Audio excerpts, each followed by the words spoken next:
The toppers zone mission 30 में आपसे बच्चों का जय स्वागत है। और आप लोग ठीक ठाक हैं? तैयारी हो रही है? तैयारी में कोई दिक्कत तो नहीं है? मेहनत कर रहे हो? ठीक। आज बहुत ही अच्छा टॉपिक लेकर आया हूं जिसका नाम है नेमिंग रिएक्शन। बोर्ड में जो है टिप्पणी के रूप में पूछी जाती है कि नेमिंग रिएक्शन क्या है। तो जितने भी वैज्ञानिकों नेमिंग रिएक्शन बने हैं आज बताने वाले नेमिंग रिएक्शन। उसमें पहला नंबर है कैनिजारोव क्रिया। कैनिजारोव क्रिया बहुत ही इंपॉर्टेंट क्रिया है कि कैनिजारोव क्रिया किसे कहते हैं, समझ रहे हो? कैनिजारोव क्रिया किसे कहते हैं, गजब का ही टॉपिक है। तो हेडिंग लगाएगा कैनिजारोव क्रिया, मोस्ट इंपॉर्टेंट टॉपिक जिसका नाम है कैनिजारोव क्रिया। ठीक, कैनिजारोव क्रिया पे जो है देखते हैं कैनिजारोव क्रिया कैसे बनती है। ठीक, टिप्पणी के रूप में पूछी जाती है, कई बार पूछी गई कैनिजारोव क्रिया ये। तो हेडिंग बनाएगा कैनिजारोव क्रिया। कैनिजारोव क्रिया के लिए अब हम एक बात बता दें आपको, हमको चाहिए एल्डिहाइड। क्या चाहिए? एल्डिहाइड।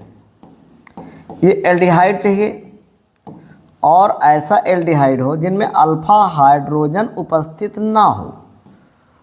अल्फा हाइड्रोजन उपस्थित ना हो। ठीक, अब ये चाहे एलिफैटिक का हो और चाहे एरोमेटिक का हो। ये एलिफैटिक है और AR क्या है? एरोमेटिक है। तो ऐसा एल्डिहाइड जिनमें अल्फा हाइड्रोजन उपस्थित ना हो, तो एलिफैटिक का हो चाहे एरोमेटिक का हो, इसके दो अणु होने चाहिए। उसको हम कास्टिक सोडा के सांद्र जलीय विलयन, ये कास्टिक सोडा है, इसका सांद्र जलीय विलयन होना चाहिए। कास्टिक सोडा का सांद्र जलीय विलयन होना चाहिए। सांद्र तो मतलब 50% के आसपास इसका होना चाहिए। ठीक, ये तो याद रखिएगा, एक अणु का ऑक्सीकरण होगा। एक अणु का क्या होगा? ऑक्सीकरण। एक अणु का ऑक्सीकरण होगा और बना देगा कार्बोक्सिलिक अम्ल का सोडियम लवण। कार्बोक्सिलिक अम्ल का सोडियम लवण और दूसरे अणु का अपचयन होगा और अपचयन होकर संगत एल्कोहल बना लेता है। क्या बनाता है? संगत एल्कोहल बना लेता है। ये एक अणु का ऑक्सीकरण होगा, ऑक्सीकरण होकर कार्बोक्सिलिक अम्ल का सोडियम लवण बनाता है और दूसरे अणु का अपचयन होगा भैया, बना देगा संगत एल्कोहल। ऐसी क्रिया का नाम कैनिजारोव क्रिया है। चलिए देखते हैं ये। अब कैनिजारोव क्रिया क्या है इसके बारे में थोड़ा देखते हैं। दिख रहा होगा और क्लियर कर देता हूं कि आपको दिख जाए। ठीक, जब किसी एलिफैटिक या एरोमेटिक एल्डिहाइड को जिसमें अल्फा हाइड्रोजन उपस्थित नहीं होते हैं कि दो अणुओं को कास्टिक सोडा के सांद्र जलीय विलयन के साथ अगर आप गर्म कर देते हो, ये विलयन लिखा हुआ है तो उस विलयन थोड़ा गड़बड़ आ गया है तो घबराइएगा नहीं। ये विलयन लिखा हुआ है, इसको हम यहाँ से मिटा देते हैं। ये ठीक, विलयन के साथ गर्म करने पर एल्डिहाइड के एक अणु का ऑक्सीकरण होता है और कार्बोक्सिलिक अम्ल का सोडियम लवण बनता है और दूसरे का जो है अपचयन होता है, संगत एल्कोहल बनता है। ऐसी क्रिया का नाम कैनिजारोव क्रिया है। अब मान लीजिए एल्डिहाइड ले लिया है, एल्डिहाइड ले लिया है, दो अणु, कंडीशन ये है अल्फा हाइड्रोजन उपस्थित ना हो। अल्फा हाइड्रोजन नहीं है इसमें, इसको हम कास्टिक सोडा के सांद्र जलीय विलयन के साथ जो है गर्म कर दिए हैं। ये कास्टिक सोडा का सांद्र जलीय विलयन है, जलीय विलयन है। अगर इसके साथ गर्म कर दिए हैं, ये गर्म कर दिया है, तो एक अणु का ऑक्सीकरण होगा, बना देगा COONA, इसको बोलते हैं कार्बोक्सिलिक अम्ल का सोडियम लवण, और दूसरे का अपचयन होता है, बना देता है संगत एल्कोहल।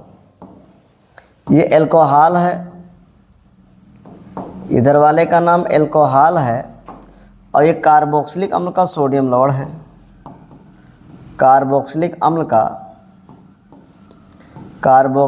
का सोडियम लवण, अम्ल का सोडियम लवण। ऐसी अपक्रिया का नाम जो है कैनिजारोव अपक्रिया है। ठीक, अब मामला आया कि सर इसमें ऑक्सीकरण किसका हुआ है, भी पूछ ले रहा है। तो याद रखेंगे इसका ऑक्सीकरण हुआ है, यहाँ पे लिख दें ऑक्सीकरण। ये है ऑक्सीकरण, दिख रहा है ना। सर इसमें अपचयन किसका हुआ है, तो अपचयन वाला मामला देखा जाए तो अपचयन इसका हुआ है। ये अपचयन होकर एल्कोहल बनाया है, ये इसका हुआ है अपचयन और अपक्रिया का नाम है कैनिजारोव क्रिया। एग्जाम्पल है इसका कैनिजारोव क्रिया। ठीक है, जब किसी एलिफैटिक या एरोमेटिक एल्डिहाइड जिसमें अल्फा हाइड्रोजन उपस्थित नहीं होते हैं कि दो अणु कास्टिक सोडा के सांद्र जलीय विलयन के साथ अगर गर्म करने पर एल्डिहाइड के एक अणु का ऑक्सीकरण होता है और दूसरे और कार्बोक्सिलिक अम्ल का सोडियम लवण बनता है तथा दूसरे अणु का अपचयन होता है, संगत जो है एल्कोहल बनता है ये। अब मान लीजिए इसका एग्जाम्पल पूछ लें। अब ऐसे दो अणु बताओ कौन कौन से हैं, तो याद रखिएगा एक का नाम है फॉर्मेल्डिहाइड। तो फॉर्मेल्डिहाइड आप ले लीजिएगा। बता दो कितने अणु होंगे, 2 अणु होंगे। कास्टिक सोडा के साथ जलीय विलयन के साथ इनको गर्म कर देते हैं, ठीक है। कास्टिक सोडा के साथ जलीय विलयन के साथ इनको गर्म कर देते हैं तो एक अणु का यहाँ पर ऑक्सीकरण हो जाएगा और बना देगा HCOONA। दूसरे अणु का इसमें अपचयन होगा और बना देगा CH3OH। CH3OH बना देगा। ये अपचयन के द्वारा बना है, एक अपचयन के द्वारा बना है और एक ऑक्सीकरण के द्वारा बना है। तो जो ऑक्सीकरण के द्वारा बना है वो जो है सोडियम फॉर्मेट है और जो अपचयन के द्वारा बना है ये बना है। अभी कहते दूसरा क्या बनेगा, तो दूसरा आपको मिल जाएगा एल्डिहाइड बेंजल्डिहाइड। दूसरा एल्डिहाइड बनेगा बेंजल्डिहाइड। तो ज़रा बेंजल्डिहाइड देख ले, C6H5CHO। ये इसके कितने अणु हों, 2 अणु हों। कास्टिक सोडा के साथ जलीय विलयन के साथ इनको गर्म कर दिए। कास्टिक सोडा के साथ जलीय विलयन के साथ अगर इनको गर्म कर देते हैं तो एक बना देगा C6H5COONA, इसका नाम है सोडियम बेंजोएट, और दूसरा बनेगा एल्कोहल। दूसरा बन जाएगा एल्कोहल C6H5CH2OH, ये एल्कोहल। इसको बोलते हैं बेंजिल एल्कोहल। ये बेंजिल एल्कोहल है। और जो दूसरा बना है ये सोडियम बेंजोएट, ये बन गया सोडियम बेंजोएट। सोडियम बेंजोएट, ठीक। और यहाँ पे है बेंजल्डिहाइड, ये लिखा हुआ है बेंजल्डिहाइड। क्या लिखा है, बेंजल्डिहाइड, ठीक। तो याद रखिएगा एक फॉर्मेल्डिहाइड होता है, एक बेंजल्डिहाइड होता है। ऐसे और भी हैं, ऐसा नहीं कि नहीं है। तो कैनिजोरोव क्रिया है, तो कैनिजोरोव क्रिया समझ गए होंगे। अगला ज़रा देखते हैं। अगला लिखा हुआ है कैनिजोरोव क्रिया हो गया ये हाफमान ब्रोमो एमाइड क्रिया। हेडिंग बनेगा हाफमान ब्रोमो एमाइड क्रिया। हाफमान ब्रोमो एमाइड क्रिया, ये जरा देखो हाफमान ब्रोमो एमाइड क्रिया क्या होती है। ये हेडिंग नोट करो। ये 2000 जो है ये 2022 में आया हुआ है, 2024 में आया हुआ है और 25 में भी आया हुआ है। 22, 24, 25 बहुत ही इंपॉर्टेंट है, इसके लिए थोड़ा जानते हैं। यहाँ लिख दिया CONH2, इसको बोलते हैं एमाइड। ये एमाइड है, ठीक। इसकी क्रिया अगर आप ब्रोमीन से करा देते हैं और जलीय KOH से करा देते हैं, ये जलीय होना चाहिए। और इसके साथ अगर आप इसको गर्म कर देते हो तो यहाँ पर बन जाएगा NH2, ये NH2 आ जाएगा। फिर बनाएगा K2CO3, फिर बना देगा 2 KBr और प्लस में निकल जाएगा 2 जल। इतना बनने वाला है। अच्छा, इसको क्यों छोड़ दिया है, इस स्थान पे 2 चीज़ें जुड़ सकती हैं। एक जुड़ सकता है यहाँ पर, या तो R जुड़ेगा और या तो AR जुड़ेगा। ये हम कर सकते हैं जब एलिफेटिक या एरोमेटिक एमाइड को, एलिफेटिक या एरोमेटिक एमाइड को ब्रोमीन तथा जलीय कास्टिक पोटास के साथ गर्म करते हैं। जलीय कास्टिक पोटास यहाँ 4 से मल्टीप्लाई कर दें, जलीय कास्टिक पोटास के साथ गर्म करते हैं तो यहाँ पर प्राथमिक एमीन बनती है। कौन सी एमीन, प्राथमिक एमीन बन जाती है। यहाँ पे देखो प्राथमिक एमीन बन जाएगा, इसको बोलते हैं प्राथमिक एमीन। कौन सा एमीन, प्राथमिक एमीन बन जाता है। ऐसी क्रिया का नाम हाफमान ब्रोमो एमाइड क्रिया है। इसको नोट कर लें, ये हाफमान ब्रोमो एमाइड क्रिया है, ठीक है। ये हमने जनरल में बता दिया है, आपको बनाना है तो बना देंगे ऐसे। नोट कर लो इसको। ये KBr लिखा हुआ है, ये जो लिखा है Br लिखा हुआ है और ये प्लस लगा हुआ है, प्लस है ये H2 यहाँ लिखा है। प्राथमिक एमीन बन जाती है, CO3 है। एकदम मन लगा के पढ़िए, एकदम मन लगा के पढ़िए, मज़ा आ जाएगा, ठीक। कुछ समय के लिए मोबाइल बंद कर दो, एकदम उनसे कह दो कि नहीं बाद में बात होगी, बाकी आप मन लगा कर इसको पढ़ते रहें। समझ में आ रहा होगा, ठीक है। चलिए अगला देखते हैं। अच्छा, लिखना कैसे है इसको, ये ज़रा देख लो। इसको आप लिखोगे कैसे, इसको ज़रा नोट कर लो। ये कैसे लिखना है, ये नोट कर लीजिए। जब एलिफैटिक या एरोमेटिक जब एलिफैटिक या एरोमेटिक जब एलिफैटिक या एरोमेटिक जब एलिफैटिक या एरोमेटिक एमाइड को ब्रोमीन जल तथा जलीय कास्टिक पोटास के साथ गर्म किया जाता है तो प्राथमिक एमीन प्राप्त होती है। यह क्रिया हाफमान ब्रोमो एमाइड क्रिया है। अब मैं बता दूं यहाँ पर, जैसे एग्जाम्पल लिखना हो, लिख दिया C2H5CONH2, इसको बोलते हैं एथिल प्रोपेनेट या बोलते हैं प्रोपेनामाइड। इसका नाम है प्रोपेनामाइड। ये इसको अगर हम Br2 और यहाँ पर जलीय KOH, ये जलीय है KOH के साथ अगर इसको हम गर्म कर देते हैं तो बन जाता है ये C2H5NH2, इसको बोलते हैं एथिलमीन, और बना देता है K2CO3 और बना देता है 2KBr और बनेगा 2H2। इसका एग्जाम्पल है, इसको आप नोट कर लें। ठीक, जल्दी नोट करो।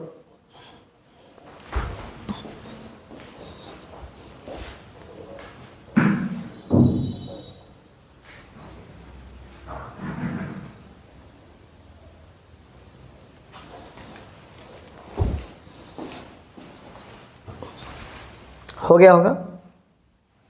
अगला जरा देखते हैं, कार्बिल एमीन अपक्रिया। अब क्रिया का नाम है कार्बिल एमीन अपक्रिया। कार्बिल एमीन अपक्रिया हेडिंग बनेगा कार्बिल एमीन अपक्रिया। इसका दूसरा नाम है आइसोसाइनाइड परीक्षण। चाहे कार्बिल एमीन अपक्रिया का हो या आइसोसाइनाइड परीक्षण, चाहे कार्बिल एमीन अपक्रिया का हो या आइसोसाइनाइड परीक्षण, ये बहुत इंपॉर्टेंट है। मतलब जितने भी नेमिंग रिएक्शन है सब के सब इंपॉर्टेंट है। मतलब आप आज ही जो है इसको तैयार कीजिए, थोड़ा मज़ा आ जाएगा। ये जितना पढ़ोगे मन लगा कर उतना ही सही है, और मन ना लगे भैया तो बता दीजिएगा। अच्छा, इसमें क्या होता है, प्राथमिक एमीन होना चाहिए। ये लिख दिया है NH2। इसको छोड़ इसलिए देते हैं क्योंकि या तो R जुड़ेगा और या तो AR जुड़ेगा। इसका मतलब प्राथमिक एमीन होना चाहिए। अब चाहे प्राथमिक एमीन एलिफैटिक का हो या एरोमेटिक का हो। एलिफैटिक का होगा तो R जोड़ देगा, एरोमेटिक का होगा तो AR जोड़ देगा। एलिफैटिक का है तो R जुड़ेगा, नहीं तो भैया AR जुड़ेगा। इसको क्लोरोफार्म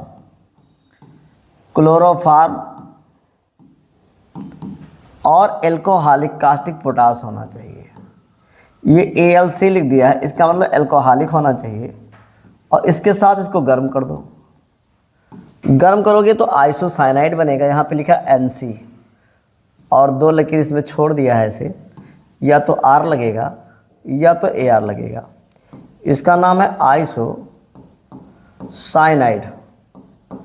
ये आइसोसाइनाइड बनेगा। ठीक, और निकलेगा क्या यहाँ पर 3KCl और निकल जाएगा 3H2। ये आइसोसाइनाइड बनता है। ये क्लोरोफार्म है। ऐसी अपक्रिया का नाम जो है कार्बिल एमीन अपक्रिया या आइसोसाइनाइड परीक्षण है।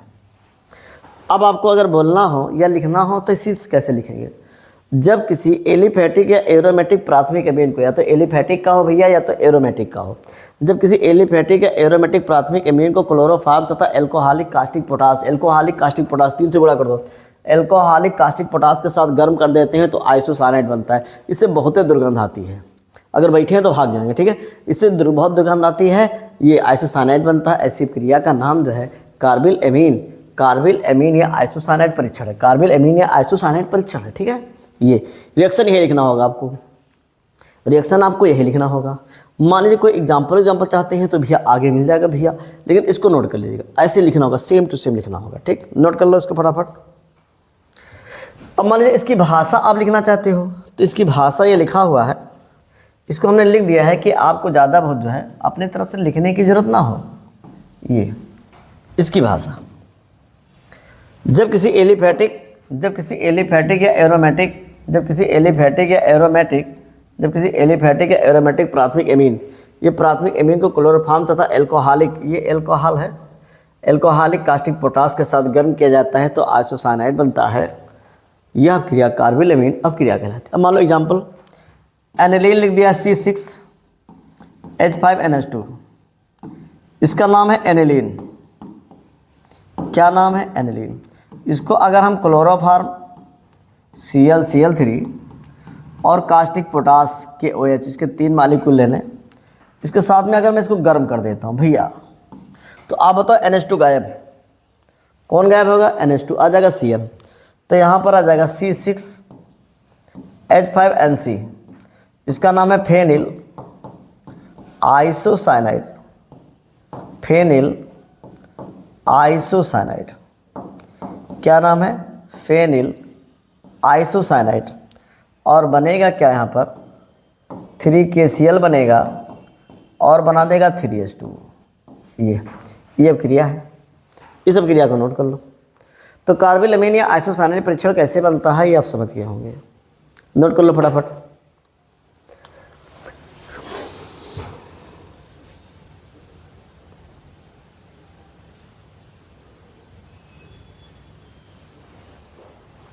चलो लिख लिया होगा। चलिए अगला देखते हैं। अगला लिखा पार्किन अपक्रिया। पार्किन अपक्रिया गजब का अपक्रिया, बाप रे बाप। पार्किन अपक्रिया आ गया है। कौन सी अपक्रिया? पार्किन अपक्रिया।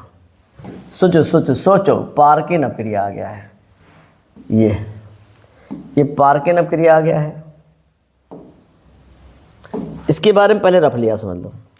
इन्होंने कहा बेंजल्डिहाइड होना चाहिए, हमने कहा जी सर ये है बेंजल्डिहाइड। तो अगर इससे पूछा जाए तो क्या बना है, तो बेंजल्डिहाइड। तो पार्किन अपक्रिया केवल बेंजल्डिहाइड दे सकता है और कोई नहीं दे सकता है। ये लिख दिया है बेंजल्डिहाइड।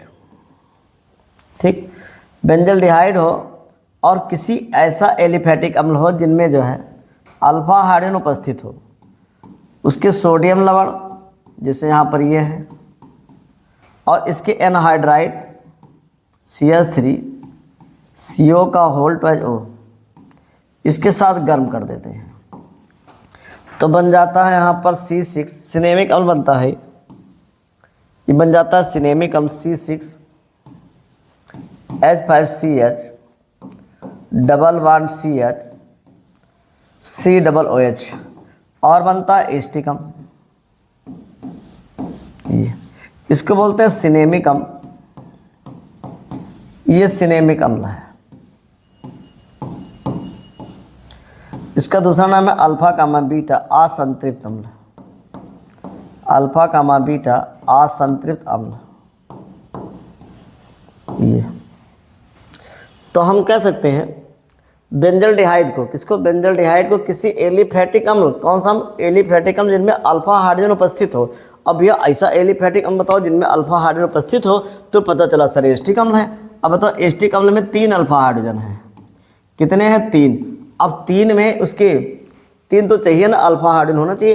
तो भैया उसके सोडियम लवण की उपस्थिति में उसके एनहाइड्राइड, उसके सोडियम लवण की उपस्थिति में उसके एनहाइड्राइड के साथ भैया गर्म कर देते हैं, तो बनता है अल्फा कामा बीटा असंतृप्त अम्ल बनता है। अल्फा कामा बीटा असंतृप्त अम्ल बनता है। ये अम्ल लिखा हुआ है, इसमें बनता है सिनेमिक अम्ल। ये इसे कहते हैं पार्किन अपक्रिया। तो अगर पूछा जाए पार्किन अपक्रिया तो बता लोगे बेंजल्डिहाइड को किसी एलिफेटिक अम्ल जिनमें अल्फा हाइड्रोजन उपस्थित होता है कि सोडियम लवण की उपस्थिति में उसके एनहाइड्राइड के साथ क्या गर्म कर देते हैं, तो अल्फा कामा बीटा असंतृप्त अम्ल बनता है। ऐसे अम्ल को जो है, ऐसे क्रिया को पार्किन अपक्रिया कहते हैं। ठीक, ये लिखा हुआ है।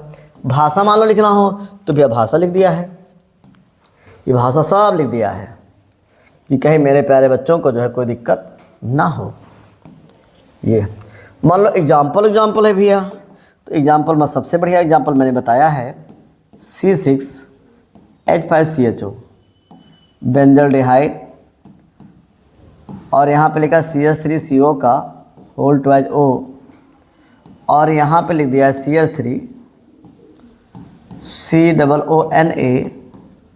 ये गर्म कर दिया है, बना देगा C6H5CH double bond CH COOH और बना देगा यहाँ पर CH3 COOH एस्टिक अम्ल। इसका नाम है सिनेमिक अम्ल। सिनेमिक अम्ल ये इसका नाम है बेंजल्डिहाइड। एग्जाम्पल नोट कर लें। मन लगा के पढ़ ले भाई, मन लगा के पढ़ ले। ठीक, हम लोग कोशिश कर रहे हैं, आप लोग मन लगा के पढ़ लो, अच्छे से मन लगा के पढ़ लो, मज़ा आ जाएगा। ठीक,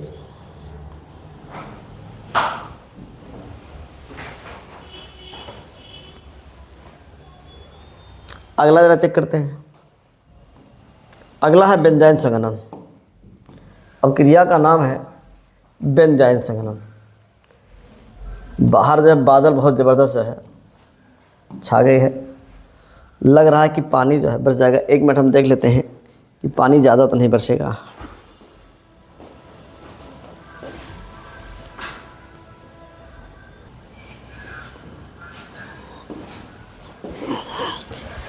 अगला टॉपिक है बेंजाइन संघनन। बेंजाइन संघनन क्या होता है इसके बारे में जरा देखते हैं। तो बेंजाइन संघनन हमें ये समझाया दे रहे हैं। चलिए, इसमें क्या होता है, बेंजल्डिहाइड के दौड़ ले लो, लिख दिया है C6H5, C डबल बॉन्ड यहाँ लगा दो, ये H, इसका नाम है बेंजल्डिहाइड। क्या नाम है? बेंजल्डिहाइड। ये 2 अणु लेने, बेंजल्डिहाइड के दौड़, कितने अणु? दौड़। दूसरे अणु को हम ये लिख रहे हैं, यहाँ पे लगा दिया H, ऊपर लगा दिया C डबल बॉन्ड C6H5 ये। और क्या करते हैं, एल्कोहलिक, ये एल्कोहलिक केशियन होना चाहिए, इसके साथ गर्म कर देते हैं। अब एल्कोहलिक केशियन के साथ अगर हम गर्म कर देंगे, ये अगर गर्म कर देंगे तब जरा देखते हैं।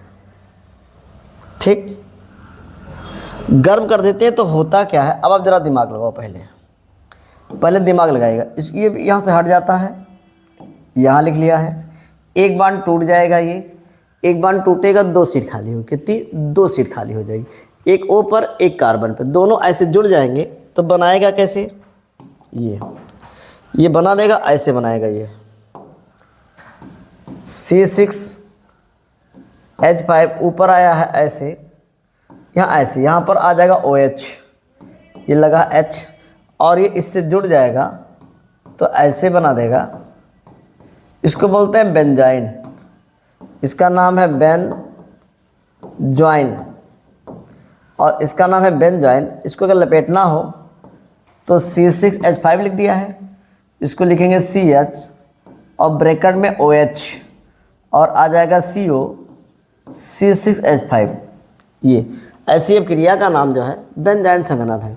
तो हम कह सकते हैं जब बेंजल्डिहाइड के 2 अणुओं को एल्कोहलिक पोटेशियम साइनाइड के साथ गर्म कर देते हैं या उपस्थिति में गर्म कर देते हैं तो संघनित हो जाते हैं, इनके दोनों अणु जुड़ जाते हैं और जुड़कर बेंजाइन बनाते हैं। ठीक है, कैसे बना है आप समझ गए होंगे, जुड़कर बेंजाइन बना देता है ये, और जुड़कर बेंजाइन बना दिया तो ऐसे बन गया है। ठीक, कोई दिक्कत तो नहीं है। चलिए, अब कैसे लिखना है ये ज़रा देखो।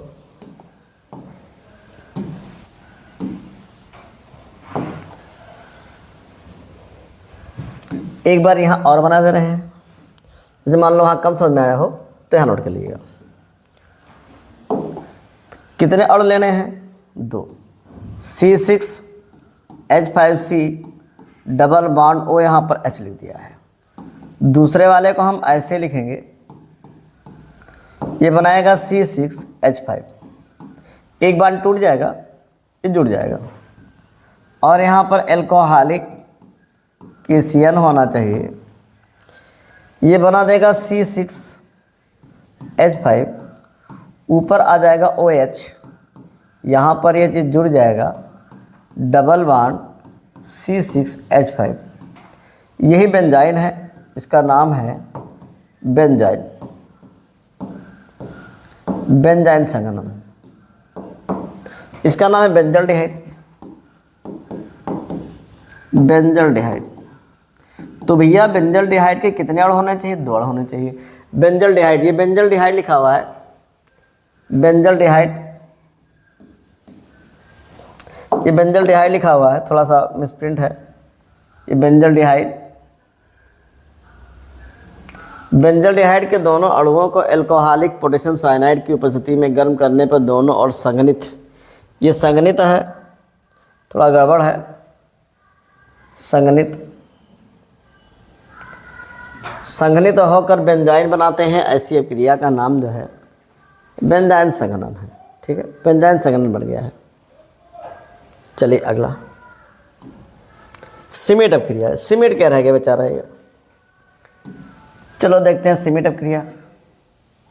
सिमेट क्या रह गया है, ये हेडिंग लगा सिमेट अपक्रिया। समझ में आ रहा है ना। ये नेमिंग रिएक्शन है, जितने भी नेमिंग रिएक्शन में आज जब बताने वाला लगभग सब बता देंगे। ठीक, सिमेट अपक्रिया चलो देखते हैं कैसे। सिमेट अपक्रिया में इन्होंने कहा कि सांद्र सल्फ्यूरिक अम्ल की उपस्थिति होनी चाहिए, सांद्र H2SO4 की उपस्थिति होनी चाहिए। हमने कहा यस सर। कह रहे कोई मोनोकार्बोक्सिलिक अम्ल है, अब चाहे एलिफैटिक का हो या एरोमेटिक का हो, दोनों हो सकता है। इसको अगर हम हाइड्रोजोइक अम्ल, ये लिख दिया N3H, नाम है हाइड्रोजोइक अम्ल। क्या नाम है, हाइड्रोजोइक अम्ल। ये हाइड्रोजोइक अम्ल के साथ अगर मैं गर्म कर देता हूँ इनको, ये गर्म कर दिया है, ठीक। अगर इनको गर्म कर देता हूँ, ध्यान दीजिएगा, अगर इनको गर्म कर देता हूँ तो ये बन जाएगा प्राथमिक एमीन बनेगा। ये बन जाता है प्राथमिक एमीन, यह है प्राथमिक एमीन, और निकल जाएगा N2 और प्लस आएगा CO2, प्राथमिक एमीन बन जाएगा और बनाएगा N2CO2। ठीक, ऐसी अपक्रिया का नाम है सिमेट अपक्रिया।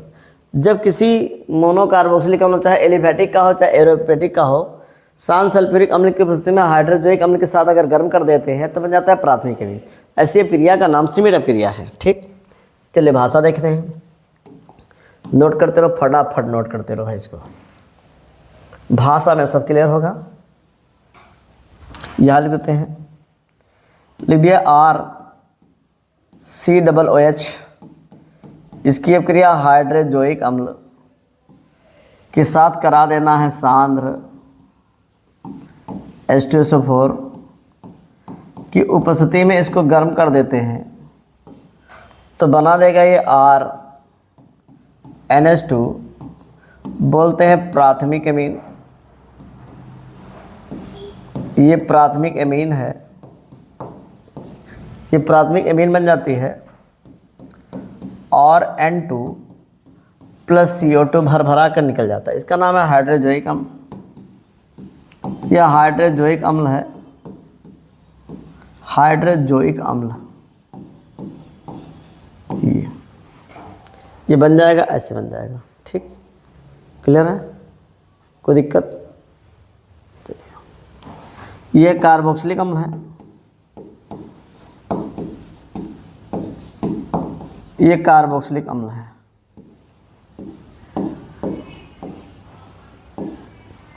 हाइड्रोजोइक अम्ल के साथ गर्म करते हैं, बन जाता है प्राथमिक एमीन। ठीक, नोट कर लें। जब किसी मोनोकार्बोक्सिलिक अम्ल, ये अम्ल लिखा है तो अम्ल कर लो इसको, थोड़ा गड़बड़ा गया है, ये अम्ल कर लो इसको। जब किसी मोनोकार्बोक्सिलिक अम्ल को सांद्र सल्फ्यूरिक अम्ल की उपस्थिति में हाइड्रोजोइक, इसका नाम है हाइड्रोजोइक अम्ल, यहाँ लिखिएगा हाइड्रोजोइक अम्ल, हाइड्रोजोइक अम्ल।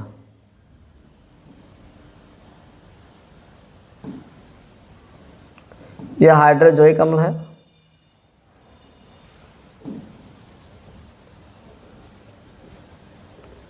इसको लिखना है हाइड्रोजोइक अम्ल, इसको लिखना होगा तो हाइड्रोजोइक अम्ल। कौन सा अम्ल? हाइड्रोजोइक अम्ल से आप गर्म करते हैं तो प्राथमिक एमीन प्राप्त होती है। यह अपक्रिया जो है सिमेट अपक्रिया है। कौन से? सिमेट अपक्रिया है। ठीक है, कोई दिक्कत तो है नहीं? कोई दिक्कत है भैया? आए हो भैया? ठीक है भैया, चलो अगला जरा देखते हैं भैया। ये तो बेकार है, इसका वही नहीं आया है। चलिए गाटरमान अपक्रिया देखो, ये गैटरमान लिखा है, अंग्रेजी में गैटर वटर होता है, लेकिन भैया गाटरमान अपक्रिया है। ये गाटरमान अपक्रिया है। वास्तव में गाटरमान कोश संश्लेषण अपक्रिया है। ये गाटरमान कोश संश्लेषण अपक्रिया है। ये गाटरमान कोश संश्लेषण अपक्रिया, इसको जरा नाम ठीक कर लें, गलत आ गया है। अपक्रिया का नाम है गाटर मान कोच एल्डिहाइड संश्लेषण क्रिया। थोड़ा मिसप्रिंटिंग है, लेकिन आप चूँकि समझदार हैं इसलिए हमको ज़्यादा बहुत बताने की ज़रूरत नहीं है। गटरमान कोच एल्डिहाइड संश्लेषण क्रिया है, गटरमैन कर दिया, ठीक। इसमें होता क्या है, निर्जल AlCl3 होना चाहिए, एल्युमिनियम क्लोराइड, निर्जल AlCl3 एल्युमिनियम क्लोराइड। बेंजीन है C6H6, इसको कार्बन मोनोऑक्साइड और हाइड्रोजन क्लोराइड, ये गैसों का मिश्रण है, ये गैसों का मिश्रण। अब तो गैसों का मिश्रण है, इसके साथ में इसको अगर हम अपकृत कर दें अर्थात गर्म कर दें तो बन जाता है बेंजल्डिहाइड। क्या बनता है, बेंजल्डिहाइड C6H5CHO, और यहाँ पर HCl निकल जाता है, चूँकि ये अम्ल के रूप में निकलता है, यहाँ गैस के रूप में है, बन जाता है बेंजल्डिहाइड। ये बन जाएगा बेंजल्डिहाइड। ये ऐसी क्रिया का नाम जो है गटरमान कोच एल्डिहाइड संश्लेषण क्रिया है। निर्जल एल्युमिनियम क्लोराइड की उपस्थिति में बेंजीन को कार्बन मोनोऑक्साइड और हाइड्रोजन क्लोराइड गैसों के मिश्रण के साथ अगर गर्म कर दिया जाता है तो बेंजल्डिहाइड बनता है। ऐसी क्रिया का नाम जो है गटरमान कोच एल्डिहाइड क्रिया। चलिए देखते हैं लिखा क्या है।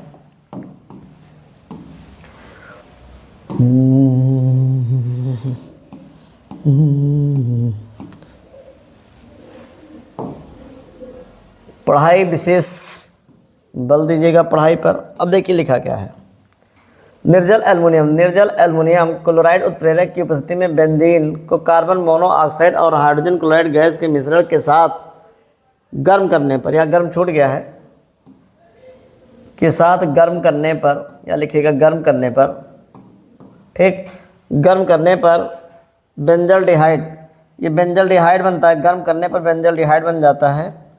अब तो बेंजल्डिहाइड बन गया है, गर्म करने पर बेंजल्डिहाइड प्राप्त होता है। यह क्रिया गटरमान कोच एल्डिहाइड क्रिया है, गटरमान कोच एल्डिहाइड क्रिया है। रिएक्शन अगर लिखना होगा, अभी बताया था, रिएक्शन लिखिएगा। क्या लिखोगे, C6H6, कह रहे हैं कार्बन मोनोऑक्साइड हो और हाइड्रोजन क्लोराइड गैस हो, ये लिखा है निर्जल AlCl3,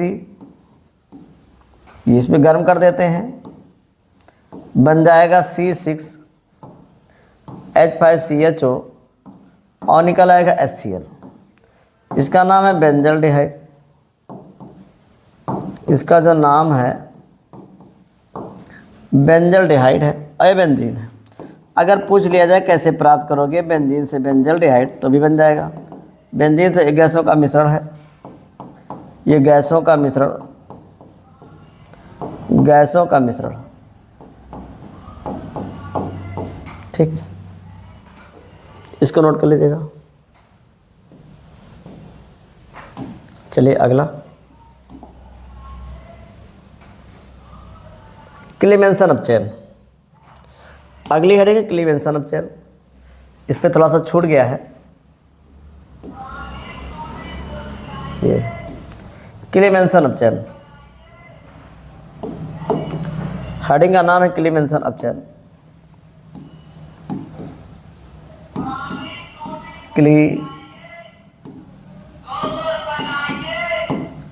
क्लीमेंसन, ये क्लीमेंसन अपचयन है। क्लीमेंसन अपचयन हेडिंग लिखा है क्लीमेंसन अपचयन, हाइट थोड़ी छोटी पड़ जा रही है। क्लीमेंसन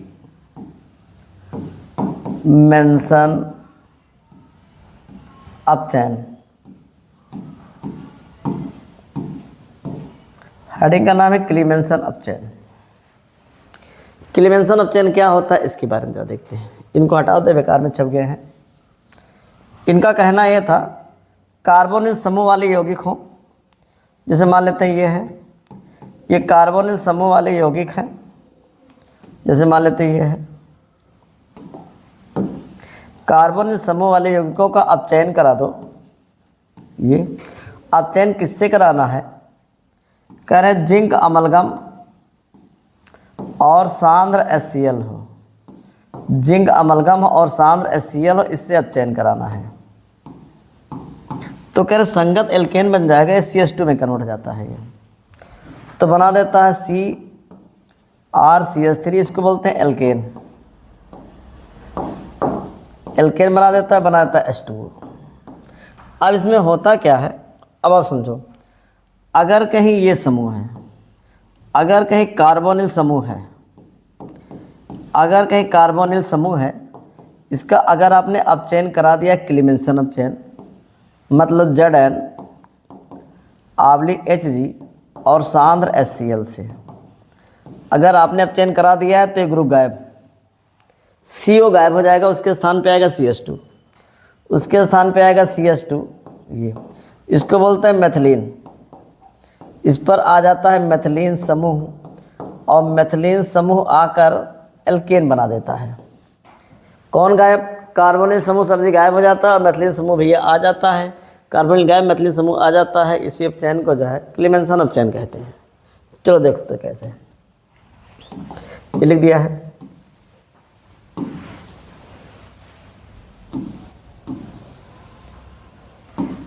ये पढ़ लो, अब इसको कह रहे हैं, पढ़ लो, सब समझ आ जाएगा। जब किसी कार्बोनिल समूह वाले यौगिक जैसे एल्डिहाइड और कार्बोक्सिलिक अम्लों को जिंक अमलगम और सांद्र हाइड्रोक्लोरिक अम्ल की उपस्थिति में अपचयन कराने पर संगत एल्कोहल प्राप्त होता है। अपचयन करा दीजिए और संगत जो है एल्कोहल मिल जाता है। अब यह क्रिया क्लेमेंसन, ये क्लेमेंसन लिखा हुआ है, क्लेमेंसन अपचयन अपक्रिया कहलाती है। ये क्लेमेंसन अपचयन अपक्रिया कहलाती है। इस अपक्रिया में कार्बोनिल समूह का अपचयन मेथाइलिन माने CH2 में जो है हो जाता है, ये समूह में होता है। अब इसका एग्जाम्पल अगर लिखना हो तो हमने बता दिया, इससे मान लो यहाँ पर है, ये फॉर्मेल्डिहाइड है, अगर मैं इसका अपचयन करा देता हूँ, ये जिंक अमलगम है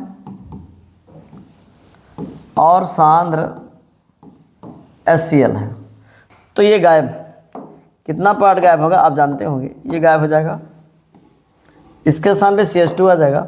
अब आप दिमाग लो, इसके स्थान पे CH2 आएगा, 4 और बढ़ गया है तो बना देगा यहाँ पर CH4 और बना देता है H2O। ये मेथेन है जो संगत एल्केन में आता है, ये मेथेन है और ये फॉर्मेल्डिहाइड है। एक मेथेन है और दूसरा जो है फॉर्मेल्डिहाइड है, ये बन गया है, एग्जाम्पल ये है, ठीक, ऐसे बना देगा इसे। अब क्रिया नोट कर लो। चलिए अगला, रायमंड टीमैन अपक्रिया लिखे, मोस्ट इंपॉर्टेंट। रायमंड टीमैन अपक्रिया पे लिखो मोस्ट इंपॉर्टेंट, रायमंड टीमैन अपक्रिया मोस्ट इंपॉर्टेंट, रायमंड टीमैन अपक्रिया मोस्ट इंपॉर्टेंट, ठीक।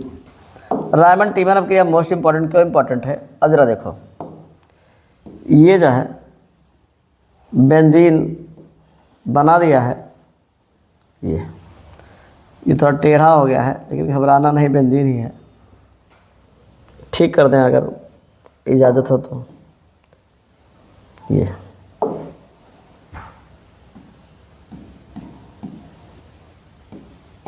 ये फिनाल होना चाहिए, फिनाल को क्लोरोफार्म और कास्टिक पोटास हो या कास्टिक सोडा हो, इससे एक ज़्यादा ले लीजिएगा। 4NaOH होता है और ताप यहाँ पर 60 डिग्री सेल्सियस, गर्म कर देते हैं, जैसे गर्म कर देते हो तो -3 NaCl निकल जाएगा और यहाँ पर 3H2O निकल जाएगा, माने इसमें से 3 जल निकल जाएगा और 3 H2O निकल जाएगा, बना देगा माध्यमिक यौगिक। माध्यमिक यौगिक बना देता है ये बना देता है माध्यमिक यौगिक, ये इसका नाम है माध्यमिक यौगिक, ये माध्यमिक यौगिक बना देता है, इंटरमीडिएट कंपाउंड जिसे बोलते हैं, ये बना देता है। अब इसकी क्रिया तन HCl से करा देते हैं। जब तन HCl से करा देते हैं तो Cl Na को लेकर भाग जाता है और OH इस पर जुड़ जाता है। अब आप बताइए, अगर इस पे OH जुड़ गया है, यहाँ पर CHO और निकला क्या है NaCl, इसे बोलते हैं सैलिसिल एल्डिहाइड है ये, सैलिसिल एल्डिहाइड, ये सैलिसिल एल्डिहाइड है ये, और ये फिनाल है, और ये फिनाल है ये। फिनाल को क्लोरोफार्म, क्लोरोफार्म है, क्लोरोफार्म, फिनाल को क्लोरोफार्म और कास्टिक सोडा के साथ 60 डिग्री सेल्सियस ताप पर अगर गर्म कर देते हैं तो पहले माध्यमिक यौगिक बनता है, जिसकी क्रिया NaCl से करा देते हैं तो सैलिसिल एल्डिहाइड बन जाता है। ऐसी क्रिया का नाम जो है रायमंड टिमन क्रिया है। और मज़ा आ रहा है? नहीं समझ में आ रहा है? कोशिश करो, सारे इसी में से आने वाले हैं, कहीं जाने वाले नहीं है। ठीक है, चलो देखते हैं क्या लिखा है। अब इसी तरह आपको लिखना होगा, सब इसी में लिख दिया गया है। एक बार इनको जो है नोट कर लें, देखो लिखा सब इसी में है। ये एल्डिहाइड बन जाता है, कहने फिनाल है ये। फिनाल को क्लोरोफॉर्म तथा कास्टिक सोडा के साथ 60 डिग्री सेल्सियस, ये 60 डिग्री सेल्सियस है, ताप पर गर्म करने पर पहले माध्यमिक यौगिक बनता है जो तन हाइड्रोक्लोरिक अम्ल की उपस्थिति में सैलिसिल एल्डिहाइड में परिवर्तित हो जाता है। किस एल्डिहाइड में? सैलिसिल एल्डिहाइड में परिवर्तित हो जाता है ये। अगर एग्जाम्पल देखना है भैया तो यहाँ पर ये फिनाल ले लिया है, ये फिनाल आपको लेना है, और क्लोरोफॉर्म CH होता है, और इससे एक ज़्यादा कास्टिक सोडा ले लें। पहले इनको गर्म कर देते हैं 60 डिग्री सेल्सियस ताप पर, यहाँ से निकलेगा, इसका रंग बदल देते हैं, कैसे बनेगा। यहाँ से निकल जाएगा 3NaCl और निकलेगा 3H2, ये निकल गया है। अब आगे देखा जाए तो माध्यमिक यौगिक बन जाता है ये बनता है माध्यमिक यौगिक O, यहाँ पर Na, ये CHO, इसे बोलते हैं माध्यमिक यौगिक। ये माध्यमिक यौगिक है। अब इसकी क्रिया अगर हम NaCl से करा दें, NaCl तो Cl को ले जाता है, ठीक है, और बनाता है सैलिसिल एल्डिहाइड। ये बना देता है सैलिसिल एल्डिहाइड। कौन सा एल्डिहाइड? सैलिसिल एल्डिहाइड, और निकल गया NaCl। इसका नाम है सैलिसिल एल्डिहाइड। क्या नाम है? सैलिसिल एल्डिहाइड, और निकल गया है HCl। ऐसी क्रिया को रायमंड टिमन क्रिया कहते हैं। अगर पूछा जाए रायमंड टिमन क्रिया तो बता लोगे? नोट कर लो पहले इसको।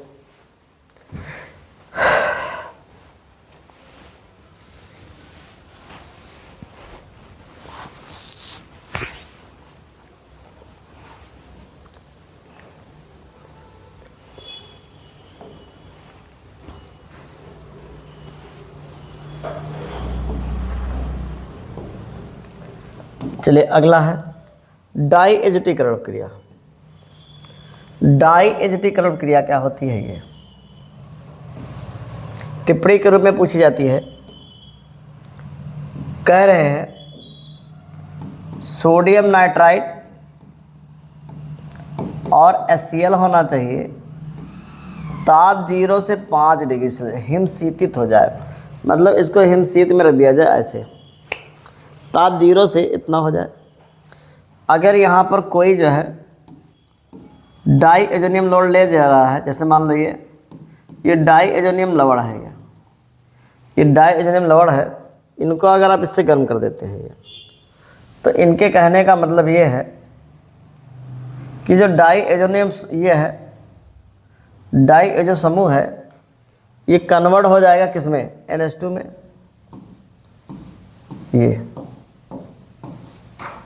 ये जो मामला है कन्वर्ट हो जाएगा ये NH2 में, ये बनता है। तो डाईएजोनियम समूह जो है ये बदल जाता है इसमें, इसी को जो है डाईएजेटीकरण कहते हैं। देखिए लिखा क्या है इसमें, थोड़ा सा देख लेते हैं। एमिनो समूह जो है डाई एजो समूह में बदल जाता है। उल्टा थोड़ा बता दिया था। ये मान लेते ये लिखा हुआ है एमिनो समूह, यहाँ पे होगा NH2 ये, और इधर बना देगा, गबड़ा गया था थोड़ा सा, ये इसमें बदल जाता है। इसका नाम है एमिनो समूह, माने NH2 समूह बदल जाता है डाई एजो समूह में।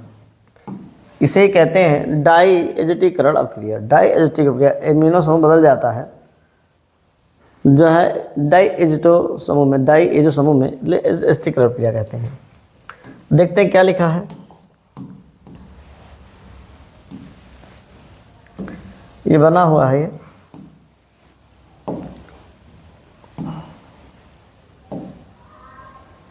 ये इसका एग्जाम्पल अगर लिखना हो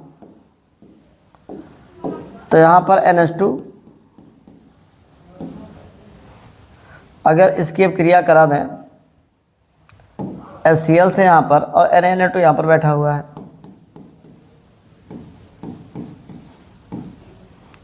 और ताप है 0 से 5 डिग्री सेल्सियस, तो ये बना देता है N2Cl। ये N2Cl बना देगा ये, और जल वल इसमें जो है निकल जाता है, जल भी निकल जाता है, एक N जुड़ जाएगा यहाँ पर। इसको अगर चेक कर लेते हैं थोड़ा सा, अगर यहाँ पर हम NaNO2 ले लें और यहाँ पर HCl, तो एक Na इसमें जुड़ जाता है, तो बना दिया N2Cl। ये गायब हो गया है, ये गायब हो गया है, और एक NaCl निकल जाएगा, एक NaCl। तो इसका मतलब 2 से आप मल्टीप्लाई करना होगा। इसमें हम 2 से मल्टीप्लाई कर दें, अगर HCl में 2 से मल्टीप्लाई कर दें, ठीक, और यहाँ पे ये है तो बना देगा H2O। ये H2O भी बना देगा ये।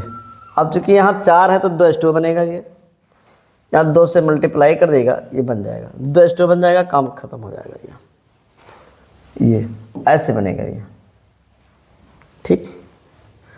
वह अपक्रिया जिसमें एरोमेटिक प्राथमिक एमीन है को जो तनु नाइट्रिक अम्ल व हाइड्रोक्लोरिक अम्ल के मिश्रण के साथ 0 से 5 डिग्री सेल्सियस ताप पर अगर हम जो है अपक्रिया करा दें तो एमिनो समूह डाई एजो समूह में परिवर्तित हो जाता है। ऐसी अपक्रिया का नाम जो है डाई एजोटीकरण अपक्रिया है, ठीक।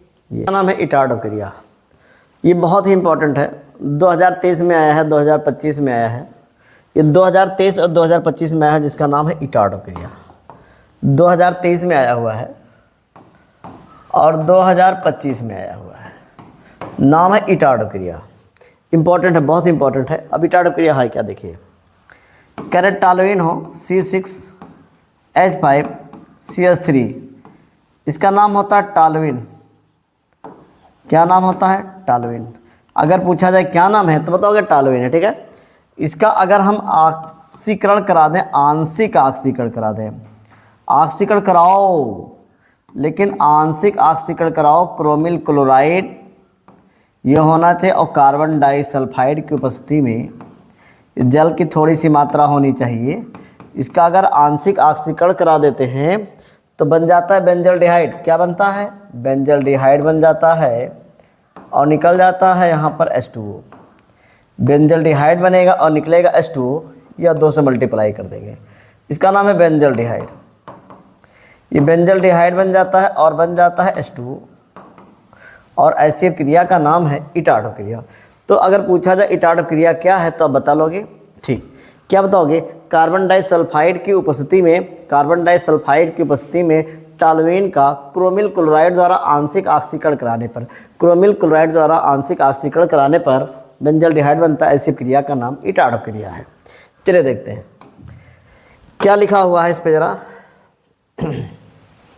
इसको लिख दिया जाता है कि ताकि आपको लिखने में जो कोई दिक्कत ना हो। ये देखिए, कह रहे वह अपक्रिया जिसमें कार्बन डाइसल्फाइड की उपस्थिति में टालुइन का क्रोमिल क्लोराइड द्वारा आंशिक ऑक्सीकरण कराने पर बेंजल्डिहाइड, ये बेंजल्डिहाइड लिखा हुआ है, प्राप्त होता है। इस प्रकार की अभिक्रिया को, इस प्रकार की अभिक्रिया में क्रोमिल क्लोराइड मेथिल समूह को जो है एल्डिहाइड समूह में परिवर्तित कर देता है। अब देखो जैसे यहाँ पे लिखा है टॉल्यूएन C6H5CH3, ये इसका ऑक्सीकरण कराना है और किसकी उपस्थिति है, कार्बन डाइसल्फाइड की उपस्थिति में, और किससे ऑक्सीकरण कराना है, क्रोमिल क्लोराइड से ऑक्सीकरण कराना है।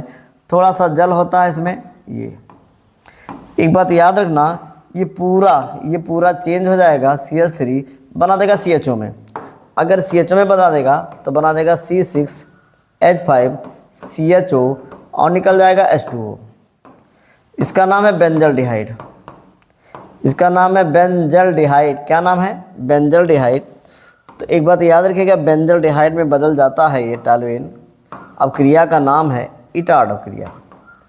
कौन सी क्रिया है, इटार्डो क्रिया। ठीक, इसमें होता क्या है, जो मेथिल समूह है, मेथिल समूह उसका ऑक्सीकरण होकर बना देता है एल्डिहाइड समूह। मेथिल समूह ऑक्सीकृत होकर बना देता है एल्डिहाइड समूह, और ये किसके द्वारा होता है, क्रोमिल क्लोराइड के द्वारा होता है। ये लिखा हुआ है, एग्जाम्पल सही लिखा हुआ है। ठीक, नोट कर लीजिए।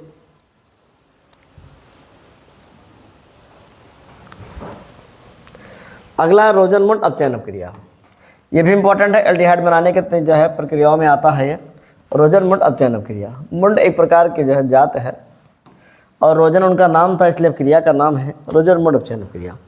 इन्होंने कहा कि कोई अम्ल क्लोराइड हो, कोई भी अम्ल क्लोराइड हो, अब चाहे एलिफेटिक का हो या एरोमेटिक का, लेकिन अम्ल क्लोराइड होना चाहिए।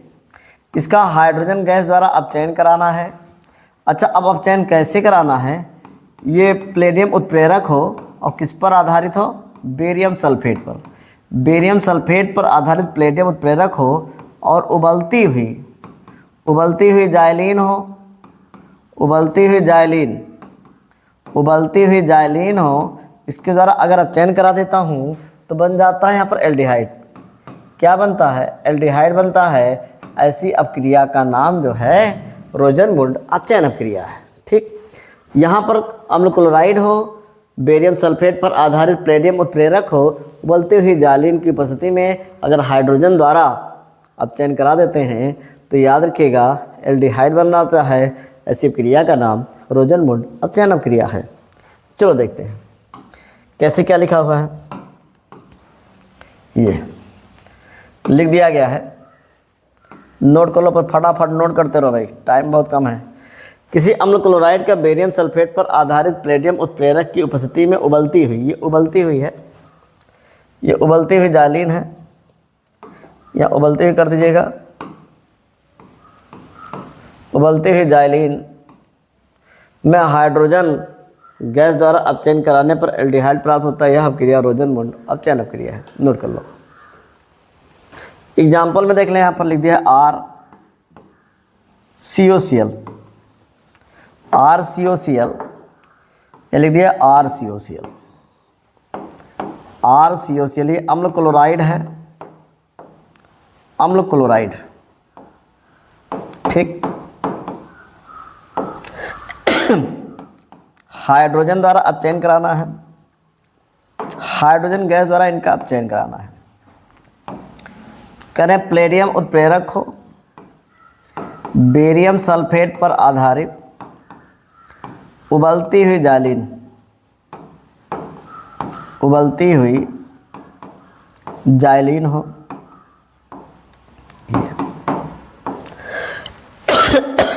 बदल जाएगा RCHO और बना देगा HCl। इसका नाम है एल्डिहाइड। ये उदाहरण के तौर पे देखा जाए कि क्या इसका एग्जाम्पल होगा, तो एग्जाम्पल भी बहुत अच्छा ले लेते हैं। कि लिख दिया CH3COCl, यहाँ पे लिख दिया H2, और ये प्लेडियम उत्प्रेरक है, बेरियम सल्फेट पर आधारित है, उबलती हुई जाइलिन है,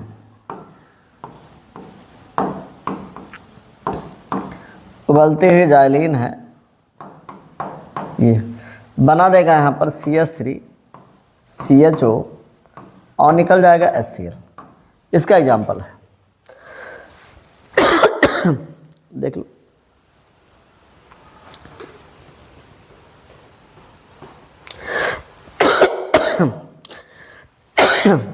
अगला है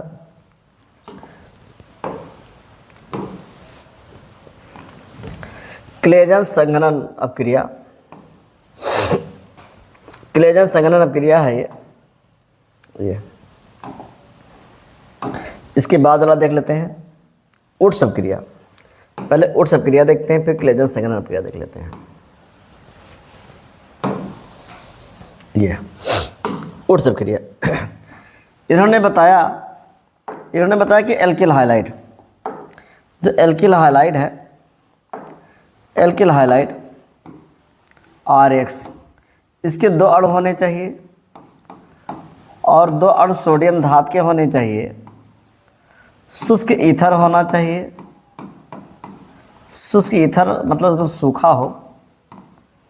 ये थोड़ा सा गर्म कर देते हैं तो याद रखिएगा, यहाँ से X, यहाँ से Na मिल जाता है, बना देता है 2NaX,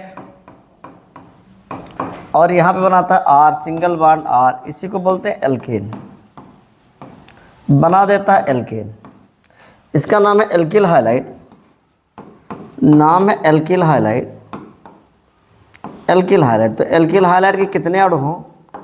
2 अणु हों और सोडियम धात के साथ क्रिया कर दें तो एल्केन बना देते हैं। शुष्क ईथर की स्थिति में एल्किल हाइलाइड के 2 अणु सोडियम धात से क्रिया करके ईथर बनाते हैं। ऐसी क्रिया का नाम उट्स अपक्रिया है। ये इसका रिएक्शन है। ठीक, अब कैसे लिखते हैं रिएक्शन में, जरा देख लेते हैं। ये लिख दिया है, इसको देख लेते हैं।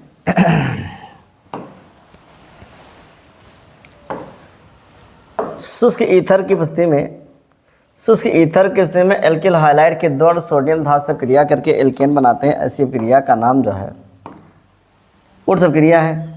एल्किल हाइलाइड ऐसे है, 2 अणु है, 2 से गुणा कर दिया है। सोडियम धात ऐसे है, 2 अणु चाहिए, 2 से जो है गुणा कर दिया है। शुष्क ईथर होना चाहिए, मैंने सूखा एकदम जो है ईथर हो, ये शुष्क ईथर होना चाहिए, बना देगा R, सिंगल बॉन्ड R, इसी को बोलते हैं एल्केन। ये एल्केन है और बना देगा 2NaX। ये इसका नाम है एल्किल हाइलाइड। ये नाम है एल्किल और फिर नाम है हाइलाइड। इसका नाम है एल्किल हाइलाइड। एल्किल हाइलाइड शुष्क ईथर होना चाहिए, बना देगा, ठीक है, एल्केन बना देता है। तो उट्स अपक्रिया डाई एल्किल या एल्केन बना देता है। चलिए अगला है फिटिंग अपक्रिया, इसी का बड़ा भाई। अब क्रिया का नाम है फिटिंग। फिटिंग अपक्रिया चेक कर लेते हैं। इसमें भी शुष्क ईथर होना चाहिए, लिख दिया शुष्क ईथर। तो शुष्क ईथर की उपस्थिति है। एरिल हाइलाइड होना चाहिए, एरिल हाइलाइड। इसके 2 अणु हैं और सोडियम धात के साथ अब क्रिया करा दें, इसको गर्म कर देते हैं तो बन जाता है डाई एरिल। ये बना दिया है डाई एरिल। ये इसका नाम है डाई, फिर नाम है एरिल, तो बना देता है डाई एरिल। ये ऐसी क्रिया का नाम फिटिंग अप क्रिया है। ये एरिल हाइलाइड, एरिल हाइलाइड, ये एरिल हाइलाइड है। शुष्क ईथर की स्थिति में एरिल हाइलाइड के 2 अणु सोडियम धात से क्रिया करके जो है डाई एरिल बनाते हैं। ऐसी क्रिया का नाम फिटिंग अप क्रिया है। ठीक, चलो देखते हैं कैसे बनता है। सब लिख दिया है, क्या है, ये इधर लिखा हुआ है लेकिन है वास्तव में ईथर लिखा हुआ है। इसको ज़रा ईथर कर ले, इधर लिख दिया गया है। ये ईथर लिखा हुआ है, इसको ठीक करके ईथर कर ले। ये ईथर है, ये मात्रा गलत जगह लग गया है। ठीक, कह रहे 2 अणु होने चाहिए एरिल हाइलाइड के, 2 अणु हैं। सोडियम धात होना चाहिए, सोडियम धात है। शुष्क ईथर होना चाहिए तो शुष्क ईथर है। अगर देखा जाए तो डाई एरिल बन जाता है और निकल जाएगा 2NaX। इसका नाम है डाई एरिल, ये इसका नाम है एरिल हाइलाइड। एरिल हाइलाइड और एरिल हाइलाइड के कितने अणु होते हैं? 2 अणु सोडियम धातु से क्रिया कर लेते हैं भैया, डाई एरिल बना देते हैं। इसी क्रिया का नाम जो फिटिंग अप क्रिया है, तो भैया फिटिंग अप क्रिया हो गया है।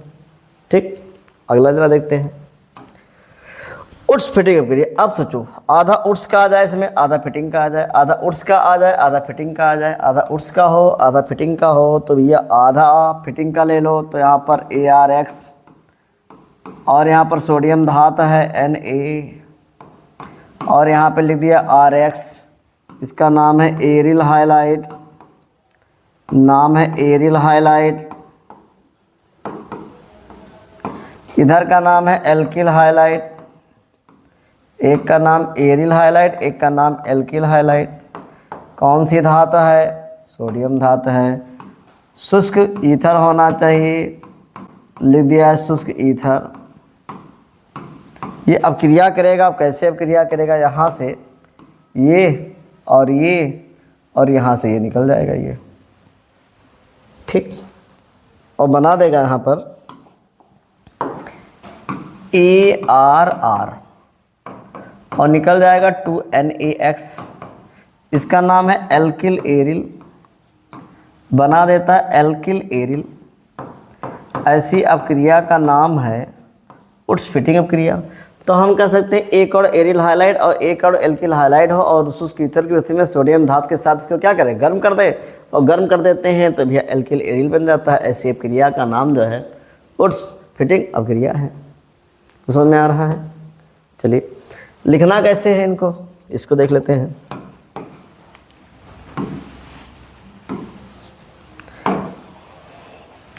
कैसे लिखना है ये लिखा हुआ है।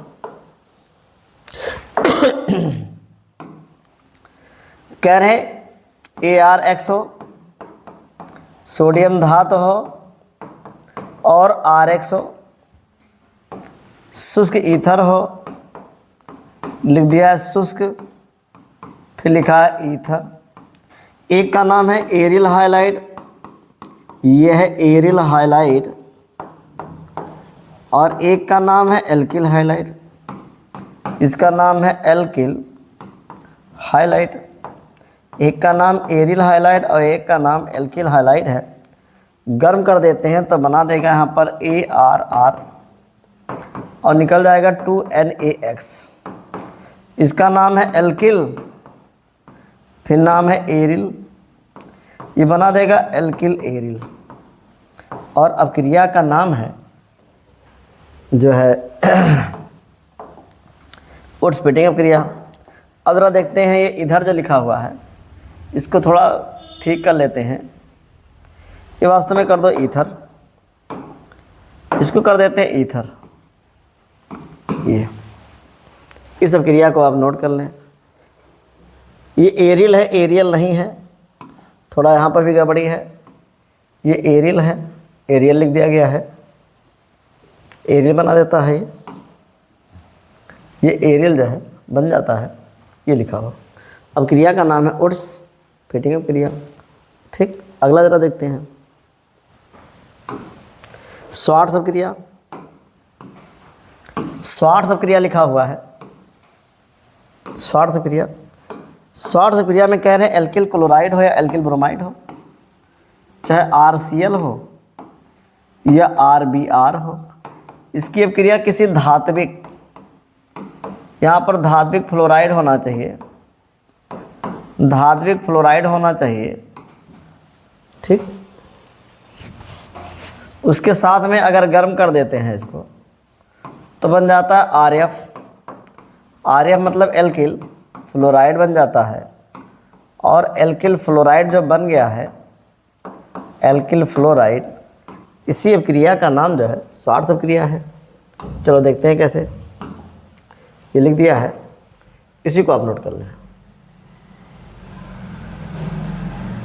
शॉर्ट क्रिया। शॉर्ट क्रिया वह क्रिया है जिसमें एल्किल क्लोराइड या एल्किल ब्रोमाइड को धात्विक फ्लोराइड जैसे इसके साथ गर्म करने पर जो है ये प्राप्त हो जाता है। ऐसी क्रिया का नाम शॉर्ट क्रिया है।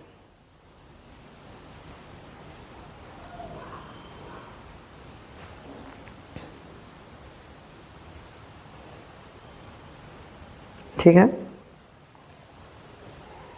जितने भी नेमिंग रिएक्शन है ये बहुत ही इंपॉर्टेंट है, 2026 में जो है आने वाले हैं, तो इसको ज़रूर आप इम्पोर्टेंट समझ के तैयार कीजिएगा।